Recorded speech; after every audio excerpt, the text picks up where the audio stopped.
Kill the lights. Lock your doors. What you're about to hear isn't just another legend. This is a testament to a horror that doesn't belong to our world, but hails from the depths of a cosmos we can't even begin to fathom. Today, we look into the chilling events that unfolded on a desolate hill in Mississippi. Southeast of Hampton, near the tortuous Salmon River Gorge, is a range of steep, rocky hills which have defied all efforts of sturdy homesteaders. The canyons are too deep and the slopes too precipitous to encourage anything save seasonal livestock grazing. The last time I visited Hampton, the region known as Hell's Acres was part of the Blue Mountain Forest Reserve.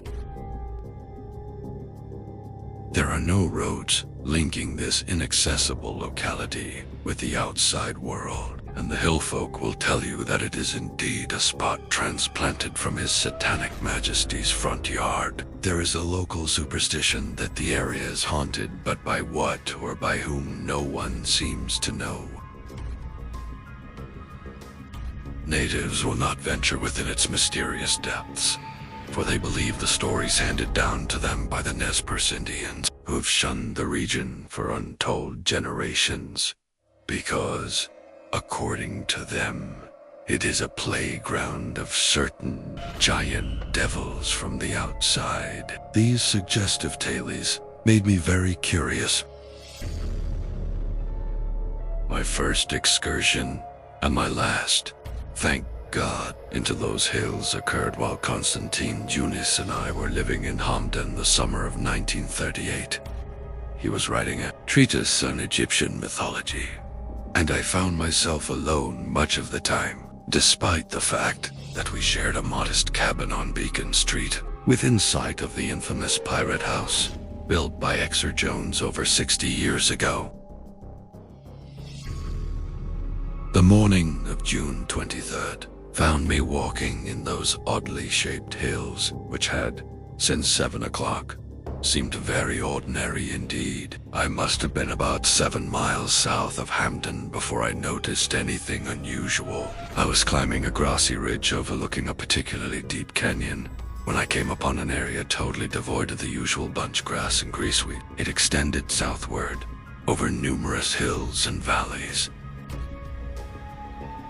At first, I thought the spot had been burned over the previous fall, but upon examining the turf, I found no signs of a blaze. The nearby slopes and ravines looked terribly scarred and seared, as if some gigantic torch had blasted them, wiping away all vegetation. And yet there was no evidence of fire. I moved on over rich, black soil in which no grass flourished. As I headed for the approximate center of this desolate area, I began to notice a strange silence. There were no larks, no rabbits, and even the insects seemed to have deserted the place. I gained the summit of a lofty knoll and tried to guess at the size of that bleak, inexplicable region. Then I saw the lone tree. It stood on a hill, somewhat higher than its companions, and attracted the eye because it was so utterly unexpected. I had seen no trees for miles. Thorn and hackberry bushes clustered the shallower ravines, but there had been no mature trees. Strange to find one standing on the crest of the hill. I crossed 2 steep canyons before I came to it, and a surprise awaited me. It was not a pine tree, nor a fir tree, nor a hackberry tree. I had never, in all my life, seen one to compare with it, and I never have to this day, for which I am eternally thankful. More than anything, it resembled an oak. Eat at a yuhei, twisted trunk. Fully a yard in diameter, and the large limbs began spreading outward, scarcely 7 feet from the ground. The leaves were round and curiously alike in size and design. It might have been a tree painted on a canvas, but I will swear that it was real. I shall always know that it was real, despite what Eunice said later. I recall that I glanced at the sun and judged the time to be about 10 o'clock a.m., although I did not look at my watch. The day was becoming warm, and I sat for a while in the welcome shade of the huge tree. Then I regarded the rank grass that flourished beneath it. Another singular phenomenon when I remembered the bleak terrain through which I had passed. A wild maze of hills, ravines, and bluffs hemmed me in on all sides, although the rise on which I sat was rather higher than any other within miles. I looked far to the east, and I jumped to my feet, startled and amazed. Shimmering through a blue haze of distance were the Bitterroot Mountains. There is no other range of snow-capped peaks within 300 miles of Hampton, and I knew at this altitude that I shouldn't be seeing them at all. For several minutes, I gazed at the marvel. Then I became drowsy. I lay in the rank grass beneath the tree. I unstrapped my camera, took off my hat, and relaxed, staring skyward through the green leaves. I closed my eyes. Then a curious phenomenon began to assail me, a vague, cloudy sort of vision, glimpsing or daydreaming seemingly without relevance to anything familiar. I thought I saw a great temple by a sea of ooze, where 3 suns gleamed in a pale red sky. The vast tomb, or temple, was an anomalous color, a nameless blue-violet shade. Large beasts flew in the cloudy sky, and I seemed to hear the pounding of their scaly wings. I went nearer the stone temple, and a huge doorway loomed in front of me. Within that portal were swirling shadows that seemed to dart and leer and try to snatch me inside that awful darkness. I thought I saw 3 flaming eyes in the shifting void of a doorway, and I screamed with mortal fear. In that noisome depth, I knew, lurked utter destruction. A living hell, even worse than death. I screamed again. The vision faded. I saw the round leaves and the sane earthly sky. I struggled to rise. I was trembling. Cold perspiration beaded my brow. I had a mad impulse to flee, run insanely from that sinister tree on the hill. But I checked the absurd intuition and sat down, trying to collect my senses. Never had I dreamed anything so realistic, so horrifying what had caused the vision. I had been reading several of Yuna's tomes on ancient Egypt. I mopped my forehead and decided that it was time for lunch. But I did not feel like eating. Then I had an inspiration. I would take a few snapshots of the tree, for they might jock him out of his habitual air of perhaps I would tell him about the dream. Opening my camera, I took 6 shots of the tree, and every aspect of the landscape as seen from the tree. Also, I included one of the gleaming, snow-crested peaks. I might want to return, and these photos would help. Folding the camera, I returned to my cushion of soft grass at that spot beneath the tree. A certain alien enchantment. I know that I was reluctant to leave it. I gazed upward at the curious round leaves. I closed my eyes. A breeze stirred the branches, and their whispered music lulled me into tranquil oblivion. And suddenly I saw again the pale red sky and the 3 suns, the land of 3 shadows.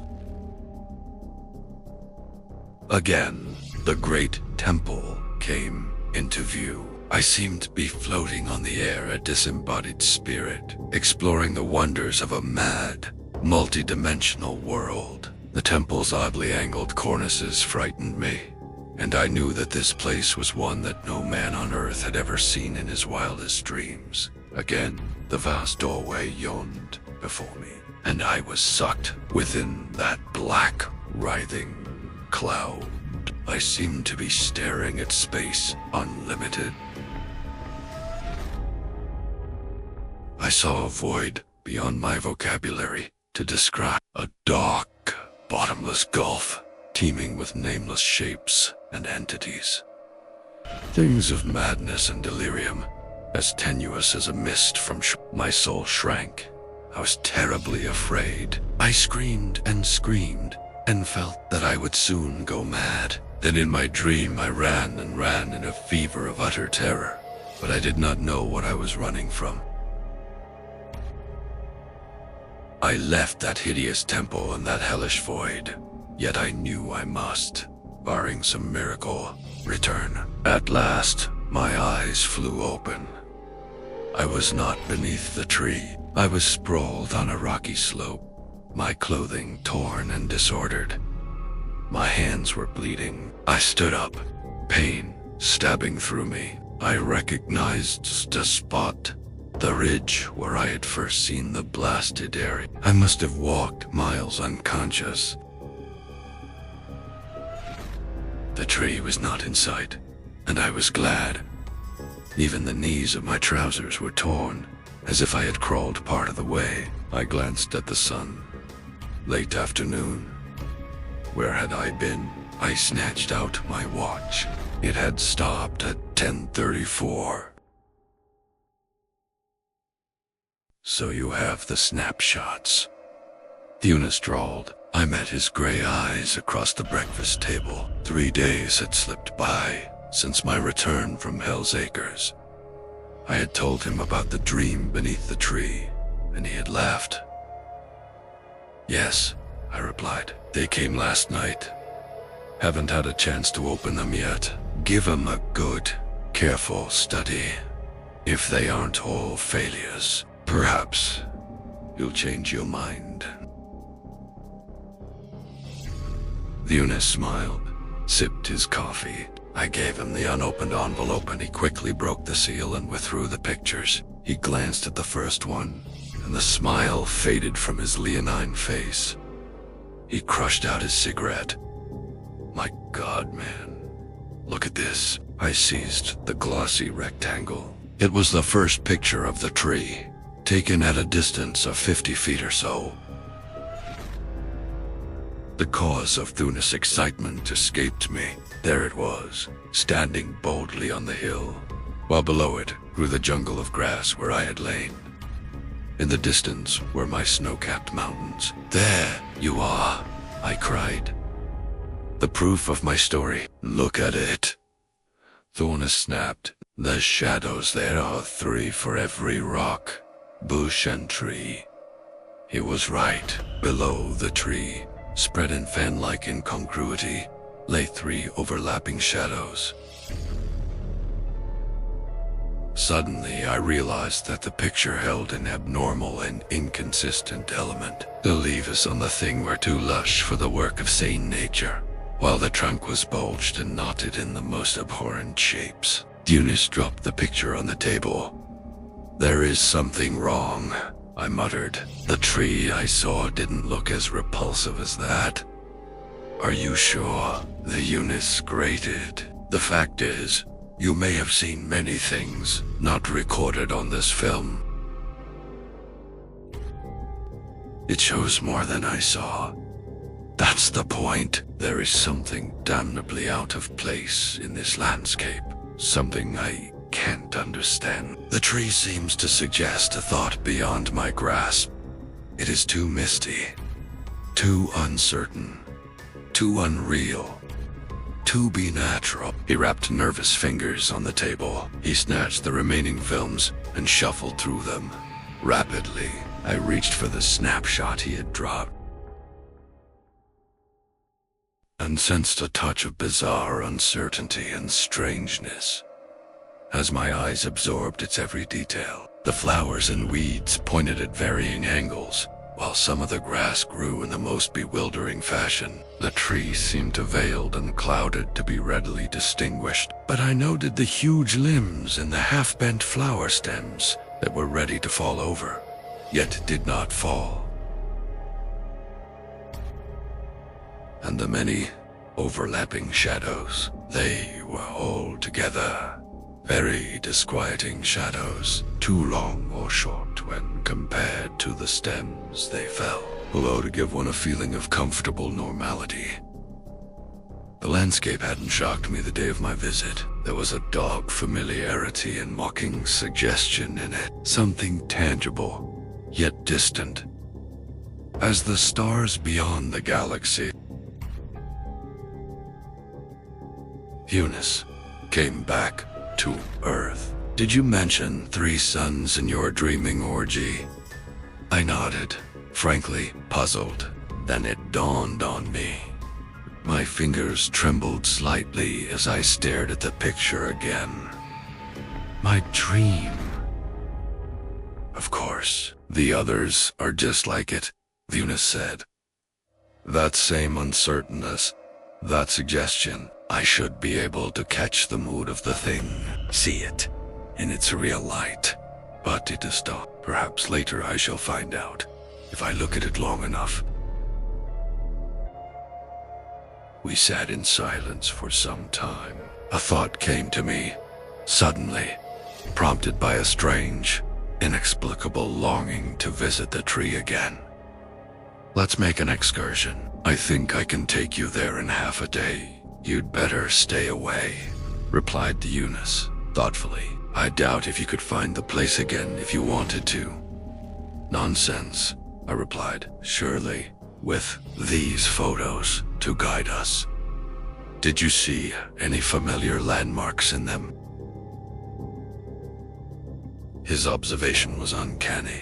After looking through the remaining snaps carefully, I had to admit that there were none. The Eunice muttered under his breath and drew viciously on his cigarette. A perfectly normal, or nearly so, picture of a spot apparently dropped from nowhere. Seeing mountains at this low altitude is preposterous, but wait. He sprang from the chair as a hunted animal and raced from the room. I could hear him moving about in our makeshift library, cursing volubly. Before long, he reappeared with an old, leather-bound volume. The Eunice opened it reverently and peered over the odd characters. What do you call that? I inquired. This is an early English translation of the Chronicle of written by Rudolf Jürgler, a German mystic and alchemist who borrowed some of his lore from Hermes, the ancient Egyptian sorcerer. There is a passage here that might interest you, might make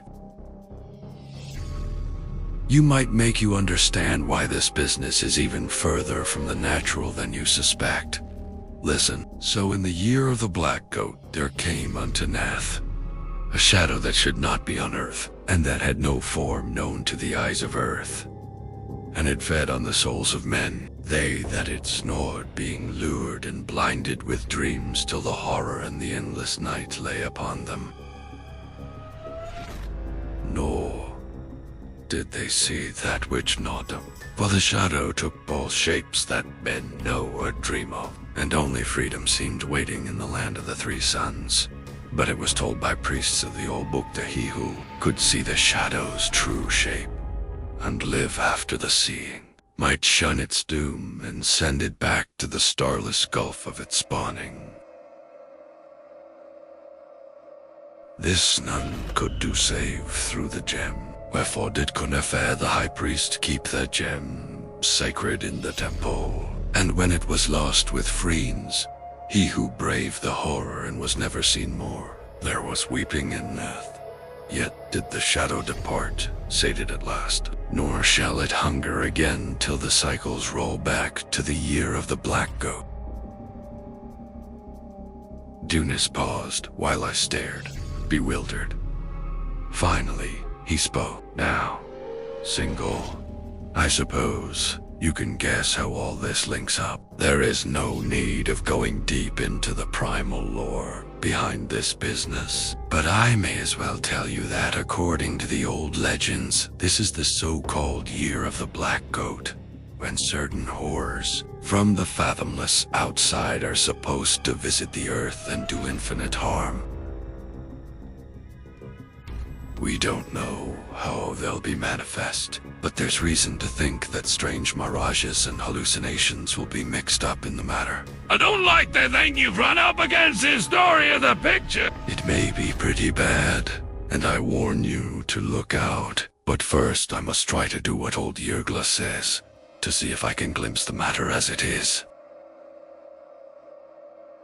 Fortunately, the old gem he mentions has been rediscovered. I know where I can get at it. We must use it on the photographs and see what we see. It's more or less like a lens or prism, though one can't take photographs with it. Someone of peculiar sensitiveness might look through and sketch what he sees. There's a bit of danger, and the looker may have his consciousness shaken a trifle. For the real shape of the shadow is unpleasant and doesn't belong on this earth.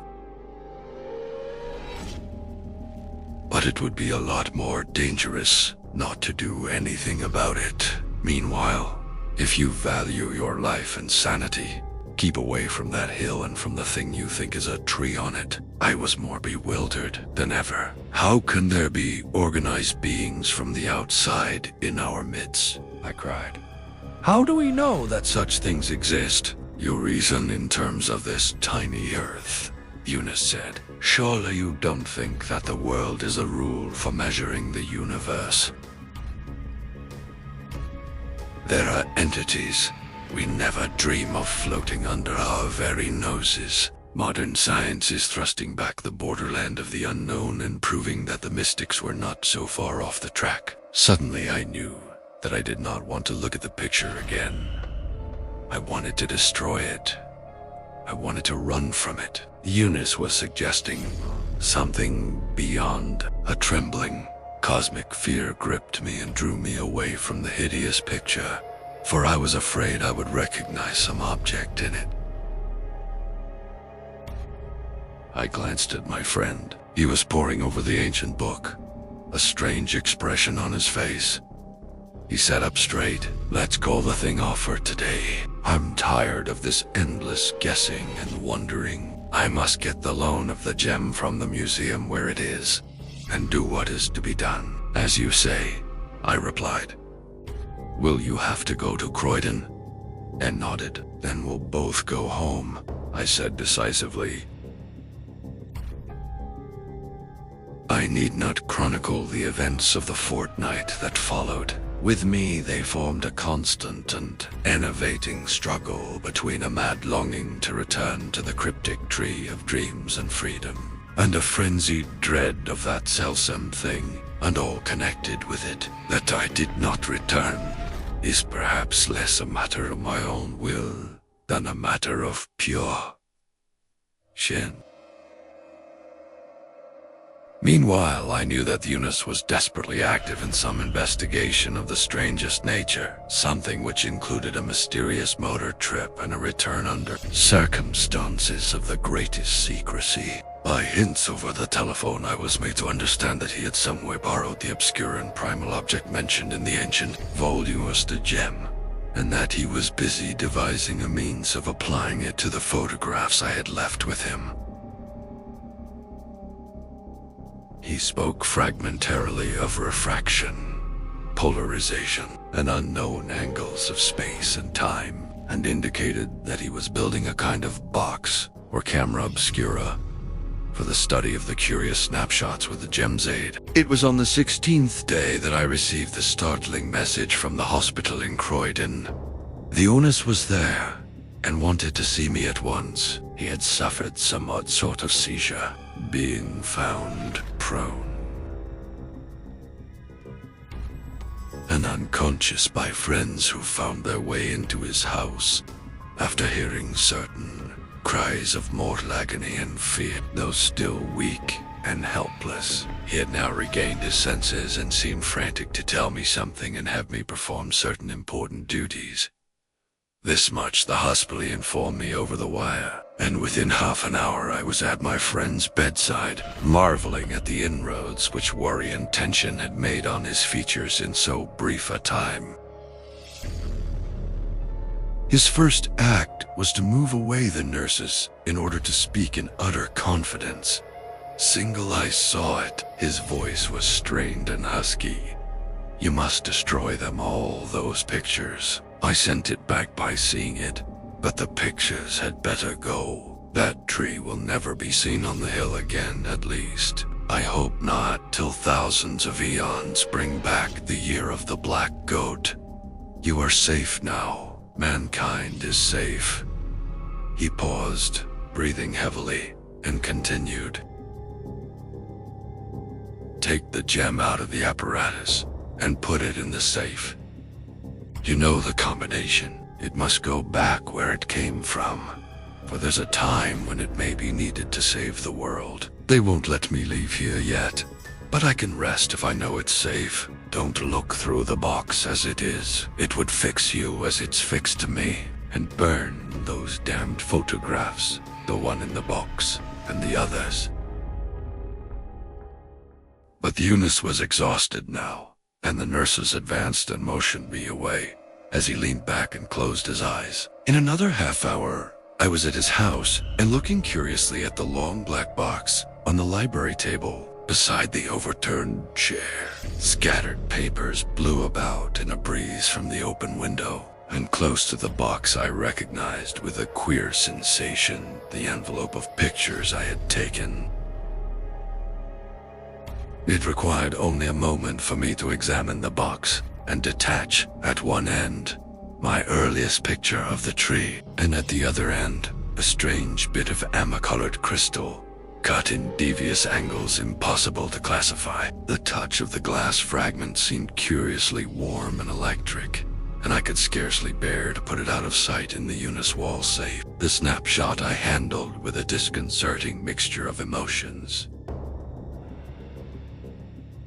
Even after I had replaced it in the envelope with the rest, I had a morbid longing to save it and gloat over it and rush out and up the hill toward its original. Peculiar line arrangements sprang out of its details to assault and puzzle. My memory pictures.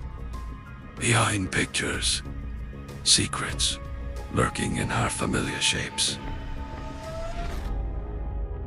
But a saner, contrary instinct, operating at the same time, gave me the vigor and avidity of unplaceable fear as I hastily kindled a fire in the grate and watched the problematic envelope burn to ashes. Somehow I felt that the earth had been purged of a horror on whose brink I had trembled, and which was nonetheless monstrous because I did not know what it was.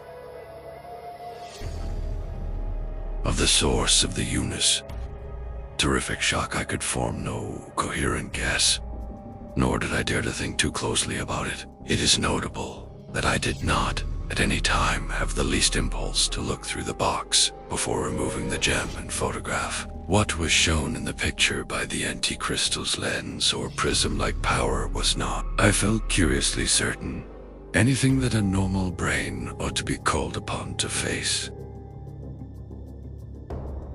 Whatever it was, I had myself been close to it, had been completely under the spell of its allurement, as it brooded on that remote hill in the form of a tree in an unfamiliar landscape, and I did not wish to know what I had so narrowly escaped. Would that my ignorance might have remained complete, I could sleep better at night. As it was, my eye was arrested before I left the room by the pile of scattered papers rustling on the table beside the black box. All but one were blank, but that one bore a crude drawing in pencil. Suddenly recalling what the Eunice had once said about sketching the horror revealed by the gem, I strove to turn away, but sheer curiosity defeated my sane design. Looking again almost furtively, I observed the nervous haste of the strokes and the unfinished edge left by the sketcher's terrified seizure. Then, in a burst of perverse boldness, I looked squarely at the dark and forbidden design and fell in a faint. I shall never describe fully what I saw. After a time I regained my senses, thrust the sheet into the dying fire, and staggered out through the quiet streets to my home. I thanked God that I had not looked through the crystal at the photograph. and prayed fervently that I might forget the drawing's terrible hint of what the Eunice had beheld. Since then, I have never been quite the same. Even the fairest scenes have seemed to hold some vague, ambiguous hint of the nameless blasphemies which may underlie them and form their masquerading essence. And yet the sketch was so slight, so little indicative of all that Eunice, to judge from his guarded accounts later on, must have discerned. Only a few basic elements of the landscape were in the thing. For the most part, a cloudy, exotic-looking vapor dominated the view. Every object that might have been familiar was seen to be part of something vague and unknown, and altogether unterrestrial, something infinitely vaster than any human eye could grasp, and infinitely alien. Monstrous and hideous as guessed from the fragment within range. Where I had, in the landscape itself, seen the twisted, half-cent, there was here visible only a gnarled, terrible hand or talon, with fingers or feelers shockingly distended and evidently groping toward something on the ground or in the spectator's direction, and squarely below the writhing, bloated digits, I thought I saw an outline in the grass where a man had lain, but the sketch was hasty, and I could not be sure. If this story left a chill down your spine, showed your support by hitting that like button, it helps our dark community grow. If you haven't joined us yet, subscribe and turn on notifications. You don't want to be left alone in the dark when the next nightmare drops. Leave a comment below. Do you believe some places are better left forgone? Until next time, keep your eyes open. You never know what's watching from the shadows.